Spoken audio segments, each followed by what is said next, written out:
Paz do Senhor, irmãos. Música Evangelho de Fariseus. Ela não generalizou, mas que existe sim, e que há no meio cristão um evangelho. Eu não sei se o ideal seria evangelho de fariseus ou fariseus no meio do evangelho. Existe, mas não são todos. Eu mesmo, como cristão, como pastor, não me sinto ofendido por causa dessa música.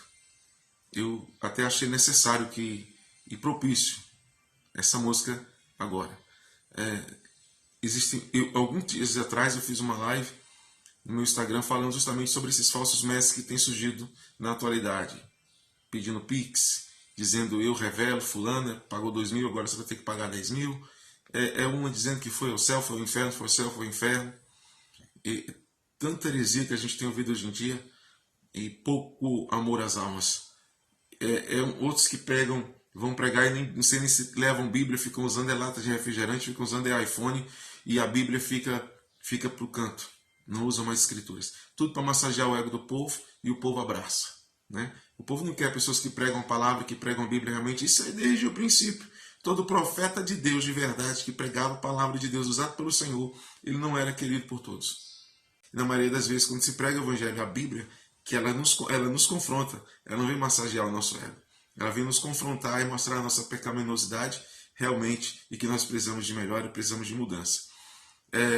Não fiquem criticando a moça e nem a música, mas parem para pensar que no meio cristão existe sim muitos que estão infiltrados, lobos que infiltraram-se no meio cristão, porque existem muitas pessoas que gostam de ser enganadas. Eu digo gostam porque têm acesso à Bíblia, têm acesso às Escrituras, têm acesso a pessoas sérias que querem realmente trazer um ensino verídico das Escrituras, mas como é um ensino que não massageia o ego delas, elas não aceitam e vão correr atrás daqueles que massageiam, que têm palavras lisonjeosas e que elas se sentem bem. Alguns dizem assim, eu gosto dali porque prega o que eu gosto de ouvir e não o que ela precisa ouvir.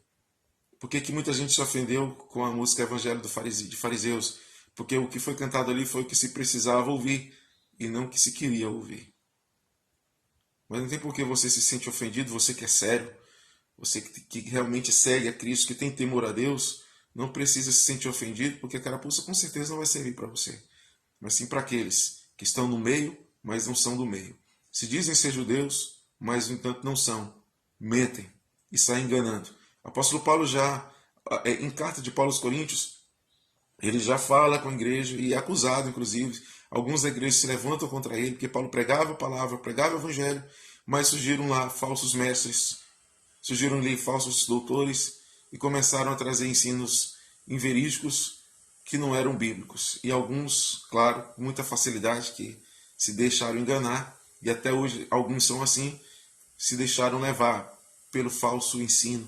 E Paulo condena isso para aquelas pessoas e diz assim, olha, vai surgir muitos, inclusive alguns até vão conseguir fazer descer fogo do céu, se transfiguram até em anjos de luz, mas o que pregam não é verdade, é mentira. Em Gálatas, Paulo fala para a igreja em Gálatas que se até um anjo de Deus descer do céu e pregar um evangelho que não seja aquele que ele, Paulo, tenha pregado, seja considerado anátema. E ele se admirava do povo tão facilmente deixar o evangelho genuíno e ir atrás de um evangelho falso. Por quê? Porque massageava o ego. Porque não lhes confrontava. Porque não mostrava realmente a sua pecaminosidade. Porque não mostrava realmente que ele precisa realmente de Deus, precisa do Senhor, e que sem Deus nós nada somos. No Evangelho de João, nós aprendemos lá no Evangelho de João, no capítulo 15, a partir do versículo 5 ali, que Cristo é a videira verdadeira. Que se nós não tivermos enxertado nessa videira, nós morreremos. Que sem Ele, nada podemos fazer. Nós precisamos dele, é porque dele, por ele, para ele são todas as coisas. Então por que se sentir ofendido?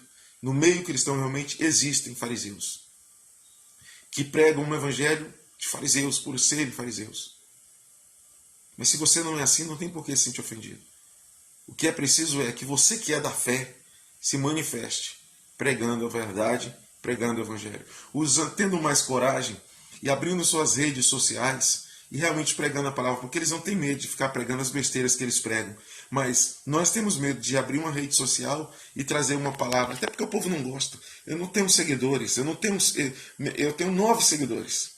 Mas se eu pregasse aqui coisas que fossem para massagear ego de pessoas, já tinha estourado nas redes sociais.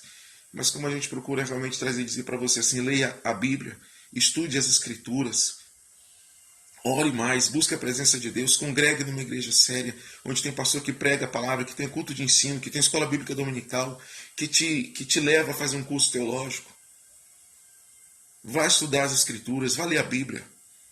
Olhe para a palavra, julgue conforme as Escrituras. A Bíblia diz que é pelo fruto que nós conhecemos a árvore. Que evangelho de prosperidade é esse? Que só quem prospera é aquele que está pregando a prosperidade? Aquele que pede, que pede, que pede, e o resto não prospera de jeito nenhum. Continua sofrendo, continua do mesmo jeito. Na igreja nós pregamos sobre prosperidade, mas nós não pedimos dinheiro, nós não pedimos dê tanto para que você prospere. Sim, é desejo nosso, meu, de todos nós prosperarmos, mas é muito diferente do que se prega hoje em dia aí. Prosperidade não é só questão financeira, é muito mais do que isso. É da bênção de Deus. Riqueza nem sempre. Alguém que é rico, inclusive isso foi pregado ontem lá na igreja pelo meu pastor. Nem todo mundo que é rico é próspero. É isso que eu ouço. Então, existe sim evangelho de fariseu, mas não é generalizado, e a moça não generalizou. Ela não generalizou. Ela disse, há um evangelho de fariseu. Em nenhum momento ela generalizou aquilo. Em nenhum momento ela disse que todas as igrejas são assim. Agora, os inimigos da igreja vão entender dessa forma porque eles querem entender assim. Talvez não tenham inteligência suficiente para entender ou para interpretar o que está sendo dito. Mas ela não disse isso. Tá bom? Então, deixo para você. Pare de ficar seguindo esses mercenários que prometem coisas que não podem cumprir, que Cristo nunca prometeu. Concordo com o que foi cantado. Existe sim um evangelho de fariseu, tá? Mas discordo daqueles que dizem que ela generalizou. Não generalizou. A outra coisa é que Jeremias, quando ele, profeta de Deus, profetizava contra o próprio povo judeu, dizendo, Deus disse que vai entregar o povo na mão da Babilônia. Eles tiveram Jeremias como inimigos. Eles entenderam que Jeremias era um traidor da pátria. Não entendo que essa moça esteja falando contra a sua própria fé.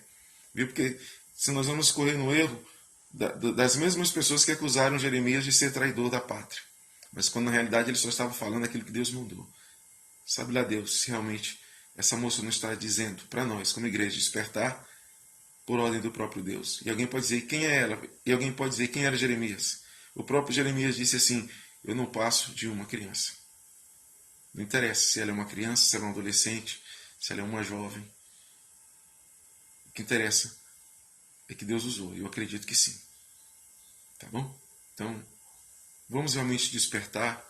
Vamos realmente, como igreja de Deus que somos, combater este evangelho de fariseu que está querendo se infiltrar no meio do evangelho genuíno, que não é de hoje. Que não é de hoje. Paulo, João, todos os apóstolos já combatiam esse evangelho que queria entrar no evangelho genuíno, eles já combatiam de lá. E nós precisamos continuar combatendo esses evangelhos, esse evangelho falso, mentiroso, de pessoas que têm entrado em redes sociais e pregado mentiras, coisas que a Bíblia não ensina. Viu? Querem viver do jeito que querem, sem mudança, sem nada, porque o evangelho muda. Eu sempre digo assim, qual é o objetivo? Porque o evangelho é nascer de novo, é ser regenerado. Qual é o objetivo de nascer de novo? De nascer de novo e não ser regenerado. Porque regenerado é justamente isso. É nascer de novo. É ser gerado novamente. Agora, qual é o objetivo de nascer de novo? De ser gerado novamente para nascer e ser gerado de novo a mesma criatura. E não ter mudança nessa criatura. E não haver uma transformação nela. Qual é o objetivo? Para que isso acontece? Não nasceu de novo. Não nasceu de novo. Nascer de novo é necessário mudança. Como dentre vários servos de Deus, várias pessoas que tiveram encontro com o Senhor, que nasceram de novo e tiveram mudança. Exemplo, o próprio Cornélio. Amém? Que Deus abençoe, que o Senhor possa falar aos nossos corações e entendermos que está na hora realmente da igreja levantar e combater esse evangelho mentiroso, que muitas pessoas que se autodenominam pastores, apóstolos e bispos, viu? Se autodenominam, se levantam, tomam as redes sociais e saem enganando a muitos. Mas como eu disse, a minha tristeza maior não são esses que saem enganando, são esses que se deixam ser enganados.